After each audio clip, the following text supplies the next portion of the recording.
Yashodanandana Vraja Janaranjana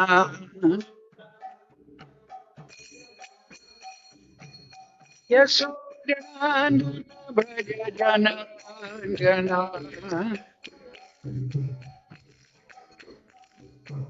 Yamunatira Vanachari Yamunatira Vanachari Jaya Radha Madhava Kunja Vihari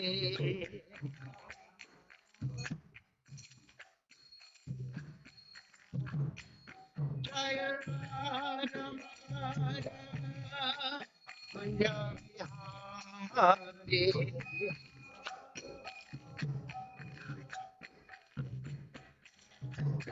Yashodanandan Vraja Janaranjana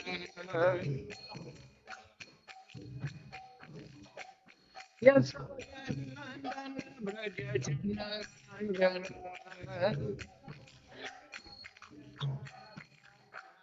Yamunatira Vanachari Jaya Radha Madhava Kunja Vihari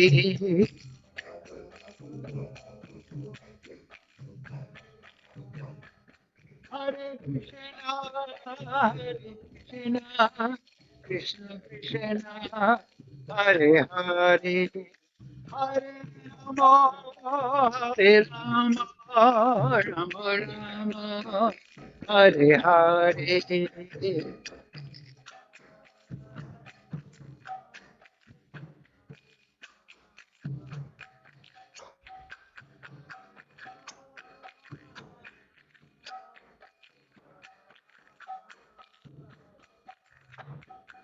Hare Krishna Krishna Krishna Hare Hare Hare Rama Hare Rama Rama Rama Hare Hare Hare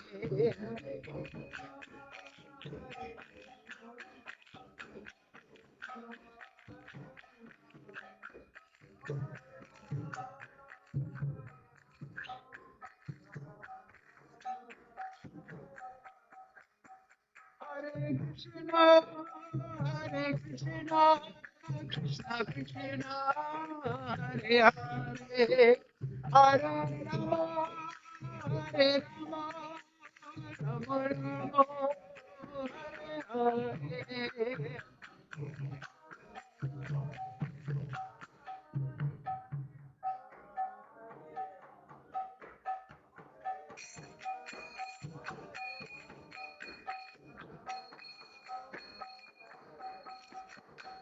Jaya Prabhupada, Jaya Prabhupada, Jaya Prabhupada, Jaya Prabhupada.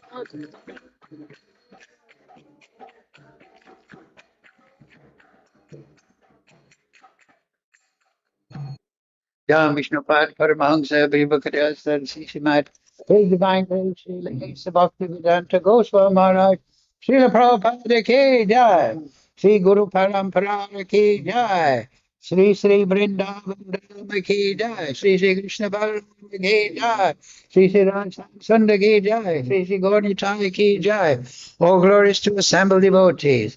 All glories to Sri Sri Guru and Gauranga. Go Premananda Hari Hari Bol. Om Namo Bhagavate Vasudevaya. Om Namo Bhagavate Vasudevaya. All together, please. Om Jnana Timarandasya Ganandana Salakaya Chakshuran Militam Yena Tasmai Sri Gurave Namaha Sri Chaitanya Manobhistam Stavitam Yena Bhutale Swayam Rupa Kadamayam Dadati Swapadantikam Vandeham Shri Guru Shri Yukta Padakamalam Shri Guru Vaishnavamscha Sri Rupam Sagrajatam Saganaraganatam Vitam Tam Sajivam Sadvaitam Savadutam Prijanasetam Krishna Chaitanya Devam Sri Radha Krishna Padang Sahaganalita Sri Vishakham Vitam He Krishna Karana Sindhu Dena Bandhu Jagatpate Gopesha Govika Kanta Radha Kanta Namostite Tapcha Kanchana Gaurangi Radhe Vrindavaneshwari Vishavana Sutadevi Pranamami Hare Hare Panchakalpatarubhyascha Kripa Sindhu Bevacha Patitanam Bhavnebhyo Vaishnavebhyo Namo Namaha Shri Krishna Chaitanya Prabhu Nityananda Shri Advaita Gadadhara Shri Vasadi Gaura Bhaktivinoda Hare Krishna Krishna Krishna Hare Hare Hare Ram Ram Ram Hare Hare. So reading from Srimad Bhagavad Gita as it is, translation and commentary, Srila Prabhupada. Today's verse 42-43 of chapter 2, entitled Contents of Gita Summarized, 42 to 43. So this is two verses, of course, so we'll go a bit quicker through the Sanskrit. Yam imam pushpitam vacham pravadantya vipaschita Vedavadaratha pasa nanyat astiti vadina kama atmana sarva para janma kama phalam pradam kriya videsha bahulam bhogeshwarya gatim prati. Okay, go ahead. Samimam pushpitam vasam navadantyavarustitaha Vedavadayatapatha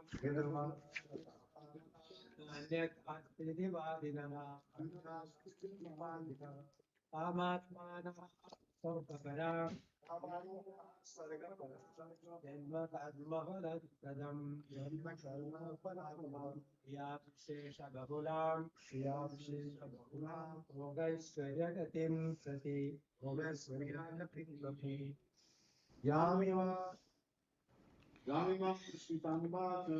Yamimam pushpitam idam manta vipalsita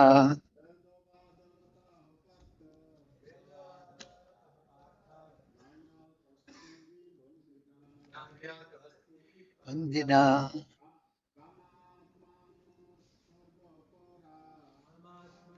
Svargapara Janmakala Kalampadam Yavitesha Bhukulam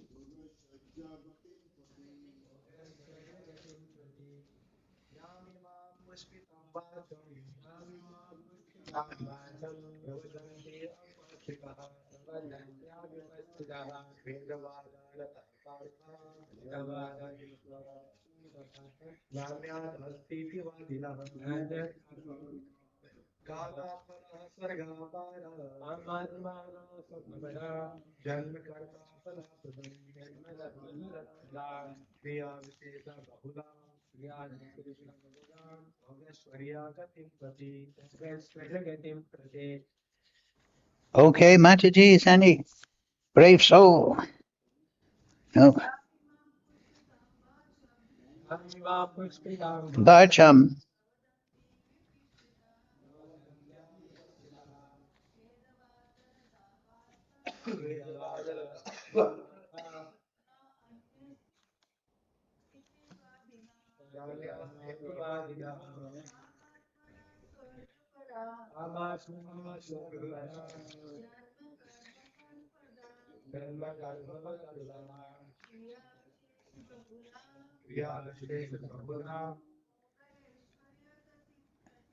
Bhogeshwarya Pratimthi. Thank you. Thank you all very much. Now we'll do word for word. Learn a little Sanskrit in the way. Yeah, you will actually. If you learn the word for word, you'll automatically learn Sanskrit. Maybe. If you have a good teacher. So, okay, word for word. Yam imam, all these. Pushpitam, flowery. Vacham, words. Pravadanti, say. Avipashtitaha, men with a poor fund of knowledge. Vedavada rata, supposed followers of the Vedas. Partha, O son of Pritha, never. Oh, sorry, no, never. And yet, anything else. Asti, there is. Iti, thus. Vandinaha, the advocates. Kama atmanaha, desirous of sense gratification. Svarga para, aiming to achieve heavenly planets. Janma kama phalam pradham, resulting in good birth and other fruitive reactions. Fruitive. Bhoga, in sense enjoyment. Aishwarya, and opulence. Gatim, progress. Prati, toward. Translation Srila Prabhupada. Men of small knowledge are very attached to the flowery words of the Vedas, which recommend various fruitive activities for elevation to heavenly planets, resultant good birth, power, and so forth. Being desirous of sense gratification and opulent life, they say that there is nothing more than this. Yes, right? This is very prevalent in Kali Yuga. Please repeat. Men of small knowledge are very attached to the flowery words of the Vedas, which recommend various fruitive activities for elevation to heavenly planets, result in good birth, power, and so forth. Being desirous of sense gratification and opulent life, they say there is nothing more than this.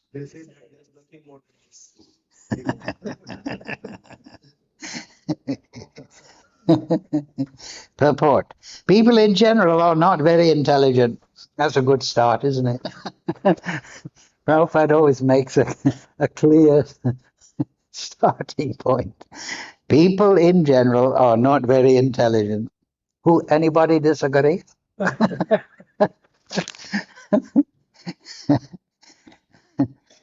And due to their ignorance, they are most attached to the fruitive activities recommended in the Karma Kanda portions of the Vedas. They do not want anything more than sense gratificatory proposals for enjoying life in heaven, where wine and women are available and material opulence is very common. In the Vedas, many sacrifices are recommended for elevation to the heavenly planets, especially the Jyotishtoma sacrifices. In fact, it is stated that anyone desiring elevation to heavenly planets must perform these sacrifices, and men with a poor fund of knowledge think that this is the whole purpose of the Vedic wisdom. Now that's the key sentence in the purport, right? Prabhupada talks about the Karma Kanda, and then people with small knowledge of the Vedas think that this is the whole purpose of the Vedas. That's a very powerful statement, isn't it? Remember the whole purpose of Vedic wisdom. It is very difficult for such inexperienced persons to be situated in the determined action. Very nice, determined action of Krishna consciousness. See how Prabhupada is so clear, but it's so clear, but you miss that it's so clear. Determined. He always puts the right adjective there. Men with everything, the whole purpose. So in it, to be situated in action. As fools are attached to the flowers of poisonous trees without knowing the results of such attraction, unenlightened men are similarly attracted by such heavenly opulence and sense enjoyment thereof. In the Karmakanda section of the Vedas, it is said, Apa ma so mam amrit abu mam and akshayam va chatrayasya jnanina sukritam bhavati. In other words, those who perform the 4-month penances become eligible to drink the somaras beverages to become immortal and happy forever. Even on this earth, some are very eager to have somaras to become strong and fit to enjoy sense gratifications. Such persons have no faith in liberation from material bondage, and they are very attracted to the pompous ceremonies of Vedic sacrifices. You see that? Prabhupada writes here, pompous ceremonies of Vedic sacrifice. Now that's quite clearly a critical point of view, isn't it? Pompous. Now he's not talking about the Vedic censure, but he's talking about Kshatriyas or kings or leaders that are very much, I'm the king, and now I'm going to put on a big yagya. So this is not really bhakti mood. Bhakti means I'm making a yoga for the glory of Krishna, right? I'm not doing it for my glorification. That is the whole material world, right? We're doing everything, Bhogashwarya, it said in the slogan, for me, Bhoga, enjoyment, Aishwarya, control, opulence. We are doing things to achieve that. But the devotee is thinking, my beloved Lord, let him be glorified. And I don't care. Like Lord Chaitanya says, Aslishyava padaratam panashtamam, right? Throw me in the street, but I'll never give up the lotus feet of Sri Sri Radha Krishna, right? We all know shlokas like that, isn't it? Throw me in the street, disregard me, but I'll never give up Radha and Krishna. So that is a million miles from a pompous Vedic ceremony. Now, that's not to say the Vedas are wrong, but it's the mentality of the performer, really. And we'll discuss this more. Such persons have no faith in liberation from material bondage, and they are very much attached to the pompous ceremonies of Vedic sacrifices. They are generally sensual, and they do not want anything other than the heavenly pleasures of life. It is understood that there are gardens called Nandana Kanana, in which there is good opportunity for association with angelic, beautiful women and having profuse supply of somaras wine.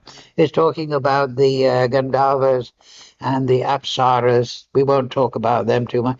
I once looked it up many years ago. Of course, it's in the general internet, and it was explaining that Apsaras are largely water nymphs, not nymphs. Nymphs means like angelic ladies, very beautiful. It's not that they live in the water. They're not like fishes, but they are deities, or it's a form of life that lives in very beautiful places. And they are very beautiful, angelic. They don't argue with the husband. Not that any of our ISKCON women do that, of course. They're all very saintly and dedicated to their husbands, just like Mother Draupadi Maharani. Right? Oh, we should only say Maharani, actually, for Radharani. That's her title. Devi Maharani. Yeah, Devi Maharani. So beautiful, having profuse supply of somaras wine. I also looked that up because I had time to prepare. I didn't drink any. But I looked at what is soma, because we hear that many times, right? We'll discuss.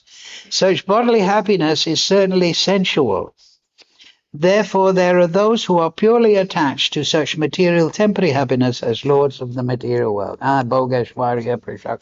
I'm the big control, I'm the big man, I've got the big position, the big bank balance, and the big wife, and the 10 children, and I'm dying tomorrow.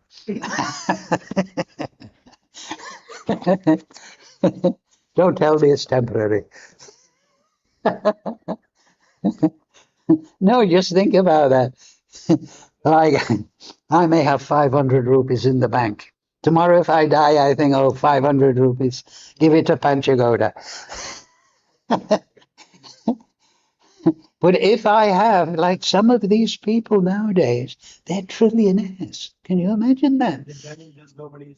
I read something, they were talking about all the wars in the world, and they were talking about the world is being run by these super rich oligarchs that are not billionaires, trillionaires.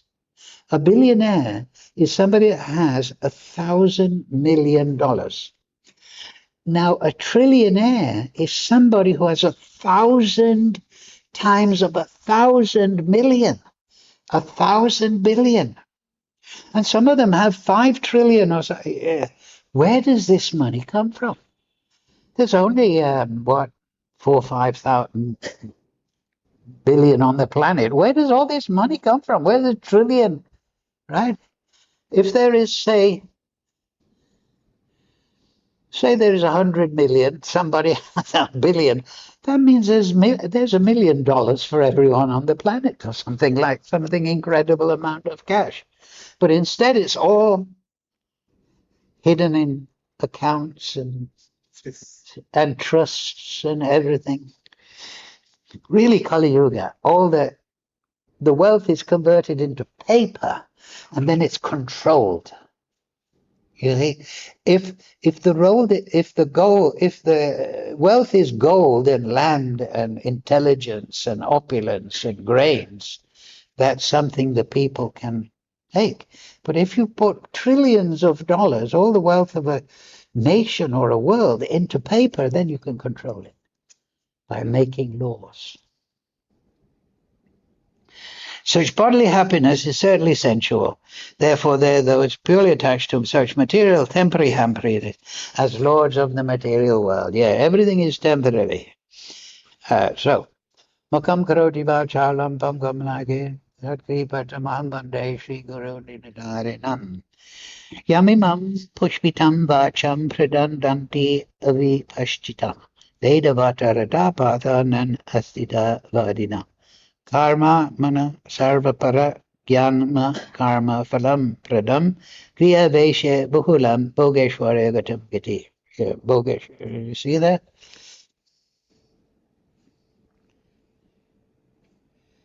The advocates. Yes. So, men of small knowledge are very attached to the flowery words of the Vedas, which recommend various fruitive activities for elevation to heavenly planets, result in good birth, power, and so forth. Being desirous of sense gratification and opulent life, they say, there's nothing more than this. So, how they can say that when there is a tradition of millions and billions of great Vedic sages saying, chant Hare Krishna and go back to Godhead, I don't know. But of course, this is referring to times other than Kali Yuga. So in Kali Yuga, we are very, very fortunate. Hare Krishna, Krishna Krishna, Hare Hare, Hare Ram, Ram Ram, Hare Hare. We may, like in the Vedic, in the old days, they would learn the Vedas. Can you imagine? The Vedas are huge. They wouldn't just learn the Bhagavad, they would learn the Vedas. They were pandits and they could quote the Rig Veda.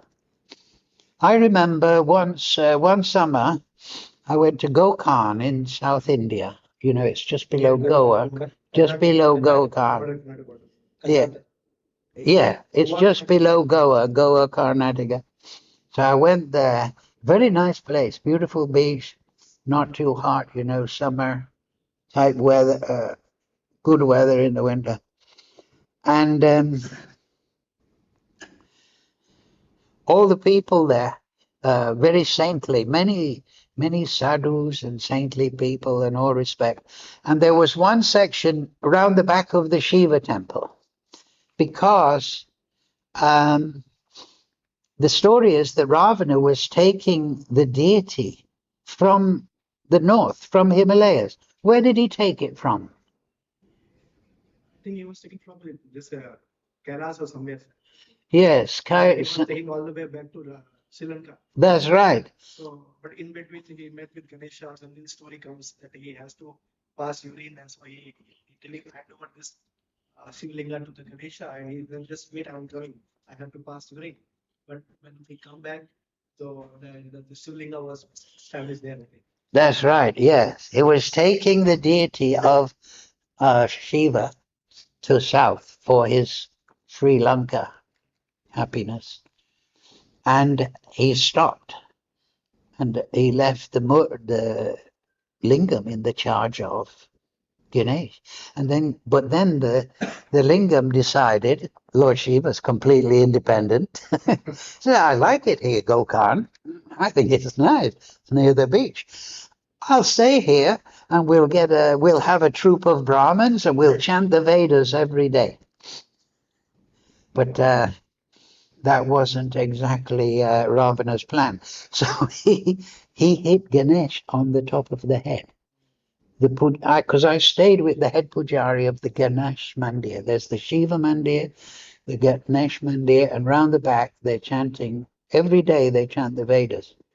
So he whacked, I've heard, Ganesh on the head, and so that Ganesh Murti is there with some crack on the head. Have you heard that?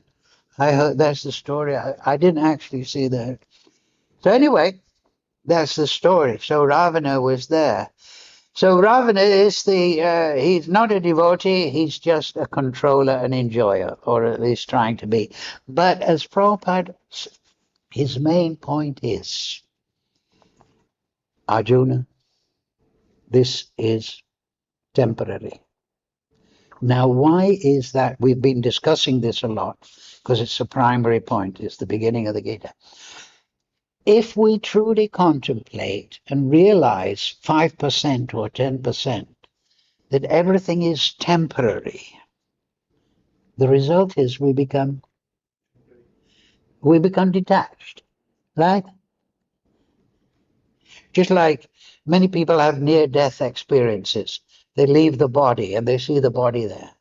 So they come back completely changed. Because during some operation or accident, the subtle body, have you heard about it? It's on the internet, it's very interesting. And they have some spiritual realization. But what one they all have is, I'm not this body. I'm a spirit soul. I'm a soul. I'm eternal. And they get some instruction. And they come back changed and spiritualized. That's how they don't come back more materialistic. They become more automatically, in a sense. So if we can't maybe try to have a near-death experiment experience. I wouldn't. I'm not advising that. You should read the Bhagavatam, read the Chaitanya Charitamrita, read Lord Chaitanya's. But if this first point, if we remember, this body is temporary, I always won't be handsome. I'm in a jolly mood today. It must be the Russian wine. Anyway, if we think that I'm temporary, then it's not that we have to try to make the mental effort to be detached. It will automatically come. You understand? Because, at least this is my experience, because first of all, you'll get some spiritual taste. They can only get sensuality, which is also temporary and not satisfactory. But in the material world, people don't have an alternative. But devotees, because they have knowledge of the Vedas, they become detached from sense enjoyment, but attached to Krishna. So automatically, not automatically, but we can say automatically, Prabhupada does use that word, but what I mean to say is it comes as an effect of understanding. It's part and parcel. The more you realize that everything is temporary, the easier it is to be detached, right? Right? If I lose 500 rupees today, or my 500 rupees from the bank I mentioned, if I lose that, I'm not worried. It's 500 rupees. But if I'm dying and I have $500 trillion, that may be more difficult. But if I consider I'm not the body, everything is temporary, it doesn't matter if I have 500 rupees or 500 trillion. The effect will be, I think, this is temporary. And once that starts in the consciousness, then Paramatma can give ideas, Dadami Buddhi Yogam Tam Yenam Abhayantide. I was just discussing this point with a devotee in the visa office. I was saying, everyone is speculating in the material world about what is near death, what is the pyramids in Egypt, what is this, what is that. But the devotees, they study the Vedas, they know we're not the body. Near-death experience is the subtle body, somehow or other is temporarily going to subtle regions in a higher state of normal consciousness, and I'm coming back. And all these things are there. But a devotee, just in the same way that realizing something is temporary, when we realize that it is ignorance, we become detached. This is foolishness. And at the same time as coming out of ignorance, as Prabhupada says, we come to the personal realization. This is what we were discussing. A devotee, he personally realizes the absolute truth in the heart. Tadami Buddhi Yogam Tam. It's not that, and we should be careful to watch for that. And it's not that we are doing things from a mental platform, but we have faith in Krishna from the point of view of realization, because we experience Krishna in our chanting, in our sadhana, in our goal of life. So the root is temporary, because the soul is Sat, Chit, Ananda, and Vigraha, we can say. Sat means temporary. Achit, we're in illusion because of material energy. Near Ananda, we don't get any real Ananda in the material world, no real satisfaction. And number 4, Vigraha, our spiritual nature remains repressed. So eternality, pure consciousness, blissfulness, real identity, they are suppressed. But when we take to sadhana bhakti, by mercy of Lord Chaitanya, Guru, Sadhu Sangha, we get realization, I'm not the body. And so then a devotee becomes, now I have a goal in life. Now I have someone to put my consciousness upon.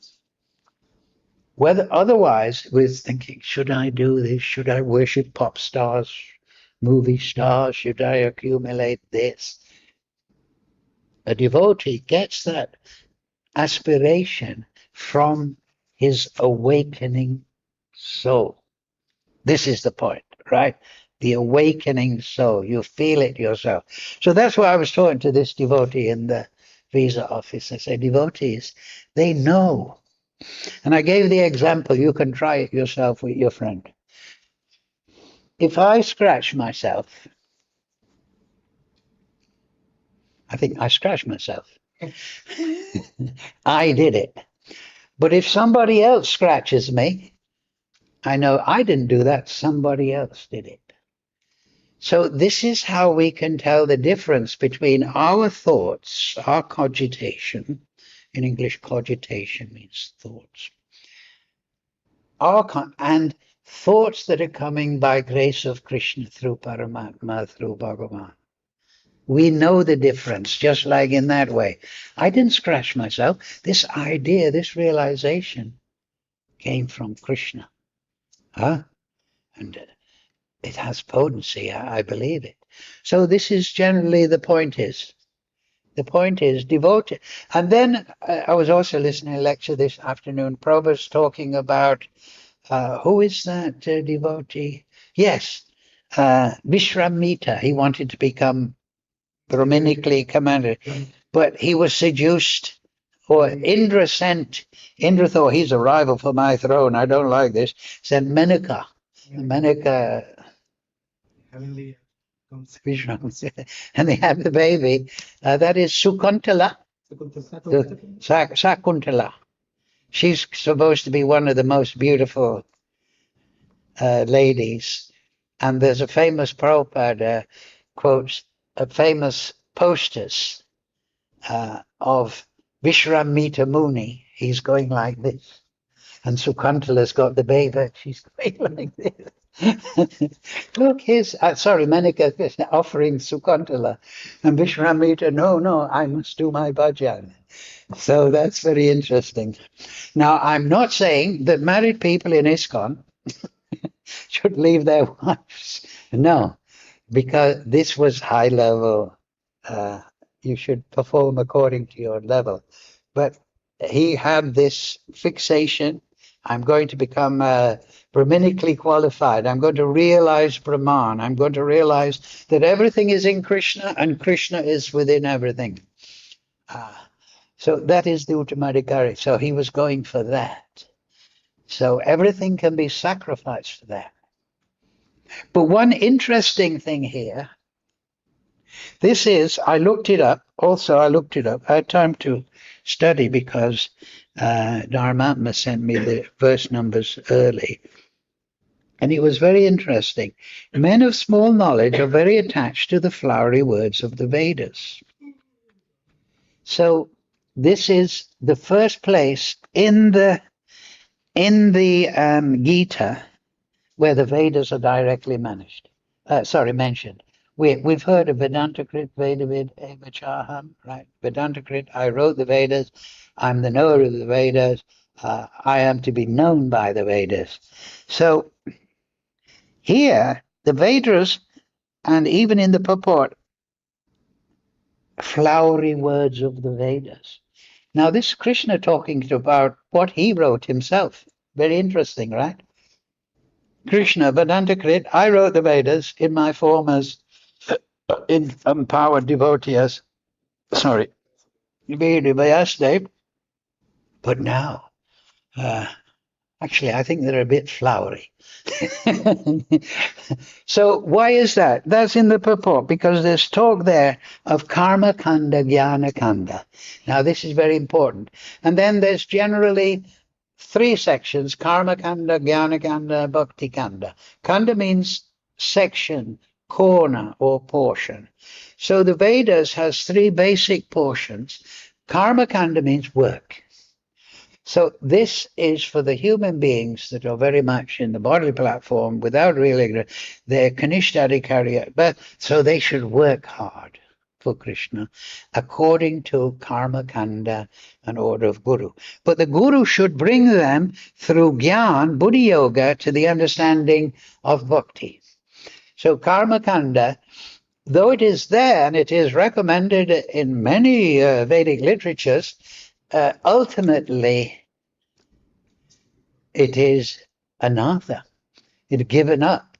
The idea that I am Brahman, Kshatriya, man, woman, child, man of this country, that country, I have 500 rupees in my bank account, all these things. And then the devotee just thinks, Hare Krishna, Krishna Krishna, Hare Hare, Hare Ram, right? And he meditates on this sphere of pure bhakti. We've been talking about it the last few weeks, right? The devotees in the spiritual world, they are not thinking, I can't practice karma kanda. I don't need jnana kanda. I'm practicing bhakti kanda. What are those things I'm supposed to do? No, they're not thinking like that. They're in ecstasy of love of God. They're in praying. They're reciprocating with Krishna and Krishna's devotees in ecstasy. You're free from duality. Yeah. For example, material example, just like in the World Cup, if somebody scores a goal in the World Cup, they're all ecstatic, right? They're beyond, you could say, the mind. They're beyond calculation. They just think, oh, great. So in the spiritual world, everyone is thinking, oh, great, Krishna. Radharani, oh, now we're having this Leela. Mother, you show, I have this too. It's all performed in ecstasy. They're beyond.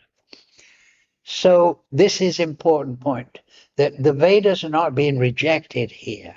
They're being, you have to understand in practice. Therefore, it says here, people of small knowledge. They don't know the Vedas, or they have a misunderstanding of the Vedas. So the great devotees, they, and this is Prabhupada's point, book distribution and Srimad Bhagavatam for Sri, because that preaches pure bhakti for Kali Yuga. So Jnana-kanda, what is that? Karma-kanda disciplines the material activities. And you have to have karma-kanda in human society, because not everyone wants to do bhakti, or can do, or will do bhakti. So you have to regulate the human society, marriage, duty, work, different categories of work. And then Jnana-kanda, though, gives knowledge, to give knowledge that you're not the body, and the aim of human life is spiritual. And then you can move to bhakti. So all these things are there in the Vedas, and in that light we should understand this criticism, flowery words of the Vedas.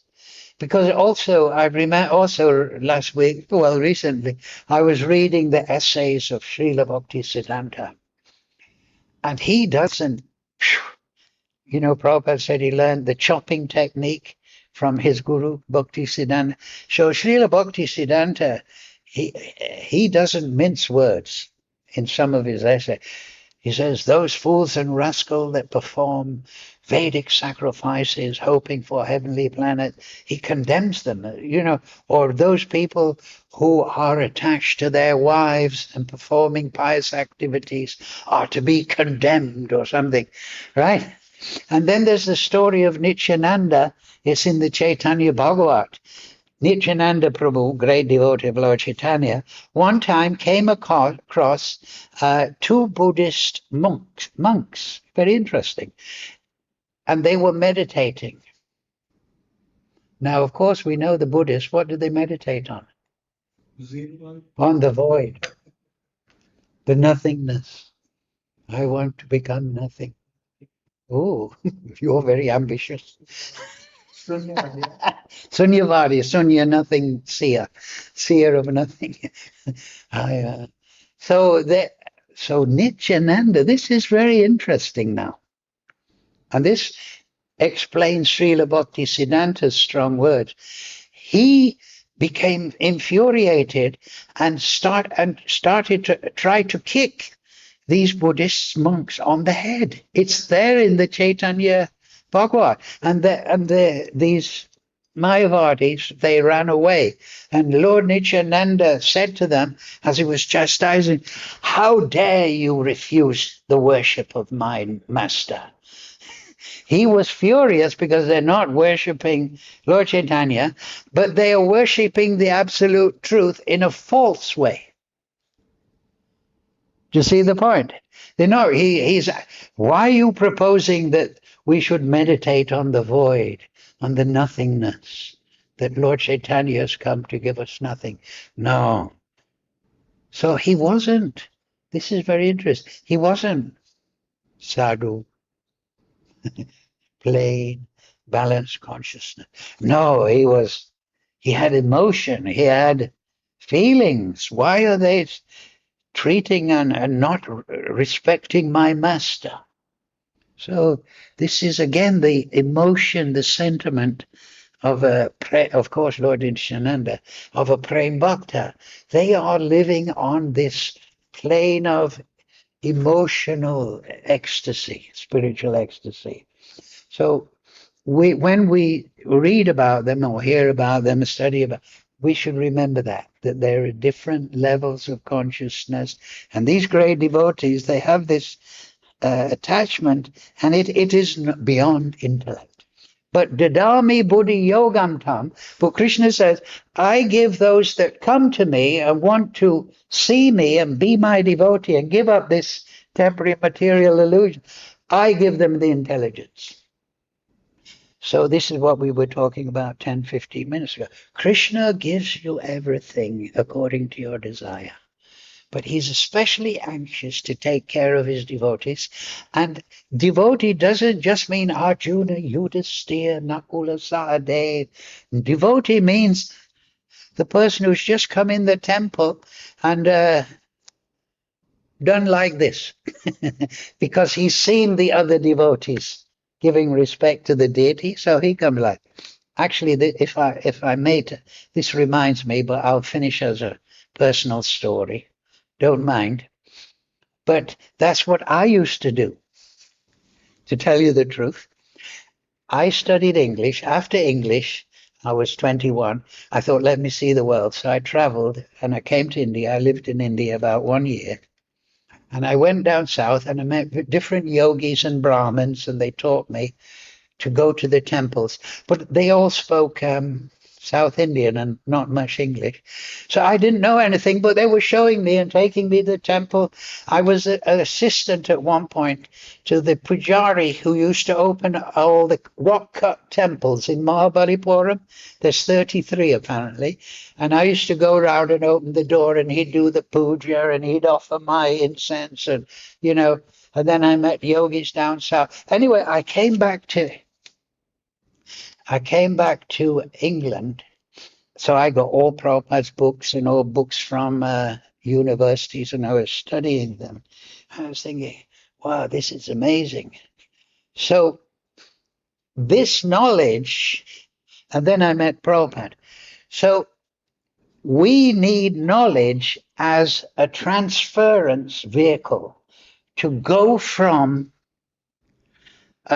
material consciousness, where we're trying to get bhoga, enjoyment and control and opulence, to go from that to become inspired, to become a devotee and do tapasya and chant Hare Krishna. We need a little sadhu sangha, and from the sadhus we'll get some spiritual knowledge. So this is what Krishna is giving Arjuna.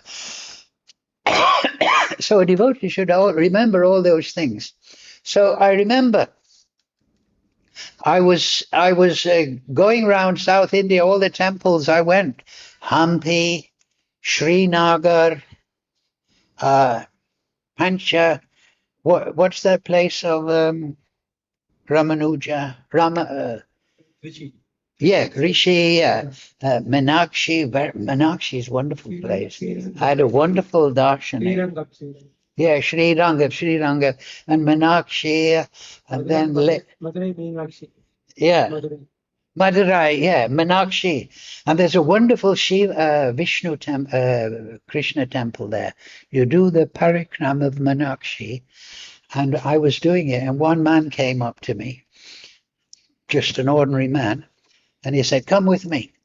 Now, normally you don't, just so come there, but I could see he was a good man. He took me down a few hundred yards, and there was a Krishna temple, and it was open air.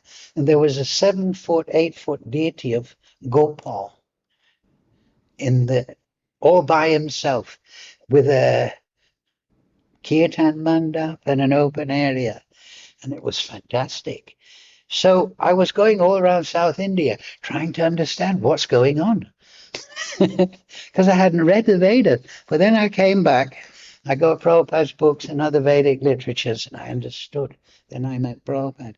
So by meeting the pure devotee and this Vedic knowledge, you enter the path. So we should be conscious of that. Just like you're coming to Gita classes, yagya, learning everything. This, sometimes devotees, oh, I don't have to go to Gita class. I've been there 10 times already. No, we go to Gita class, we go to Srimad Bhagavatam class, we chant Hare Krishna. Not for me. It's our duty, but it's also our, starts with why. Yagya. It's our yagya. Madhyaji mam namaskaru. We're doing it. Oh, Krishna, I offer my obeisances, you my Supreme Lord. I'm going to see you in the temple and you're going to see me. This is my yagya. Or offering to. Yeah. So, and then, yeah, I'm offering myself and everything. my 500 rupees in the bank to Krishna. I'm giving everything to Krishna. This is yogya. I'm going to the Gita class as yogya. Right? Yoga doesn't just mean get some grain and ghee and put it in the fire and chant a few mantras. No, it's chanting this. So that is Krishna consciousness, to give in yogya and beyond the material platform, to be on the platform where you, and a devotee gradually arises at that, because like I was saying, he gets realization of the temperate nature and it develops from that. But then he develops automatically and he personally experiences it. There is a spiritual world. Krishna is Bhagavan. I am his eternal. So he realizes these things. And so Krishna consciousness is beyond this illusory platform where I'm always trying to enjoy. And this is what Krishna is criticizing when he says people go to the Vedas and think, this is a way I will enjoy. I'll do a yajna, and instead of being a billionaire, I'll become a trillionaire. So, no, people think like that, right? Isn't it? They say like these wars. There's always big businessmen in there making money from the weapons and the guns, and all the poor people, they just get used in their what in English they call it cannon fodder. You know, cannon means a big gun. Fodder means food, or food for the big guns. So that's the cruelty of Kali Yuga. All these poor, I mean, they're ignorant, but they're not envious. They're just ignorant. And they are being used as cannon fodder by these super rich people who are billionaires. But that just shows, I was reading it this afternoon, these people have so much money, but they still want more.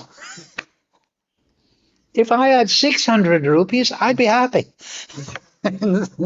No, but the devotee, he's satisfied.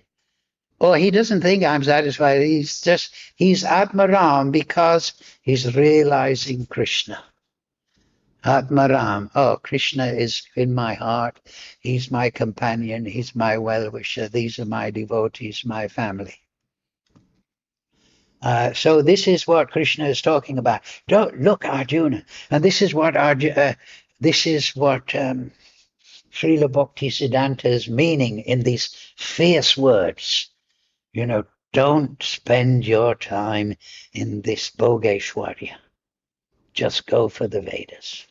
Hare Krishna, Krishna Krishna, Hare Hare, Hare Ram, Ram Ram, Hare Hare. So we'll finish on that point. Thank you all for your kind attention. Any question? 500 Contribution? 500 rupees in fixed deposit. Huh? I should give the 500 rupees away. How will I pay for motorbike petrol? Who gave you 500 rupees in the first place? Krishna, I guess. Ultimately, everything is from Krishna. That's the question. Ultimately, it's from Nothing is Krishna. mine, all is yours. So, No, but here's some good knowledge of the Vedas. Once you realize that there's action reaction, then okay, give the dog some toast. Give the poor old lady 10 rupees, 100 rupees. Yeah, but don't be greedy for result. But you see, if there is a sense of karma, the people, this is also another thing we're talking about automatic. If you realize there's a law of karma, then you automatically, yes, exactly. But if you're a trillionaire, you think, I'm safe, I got $1 trillion. Nothing can harm me. But that you put it very nicely. Say it again. You automatically.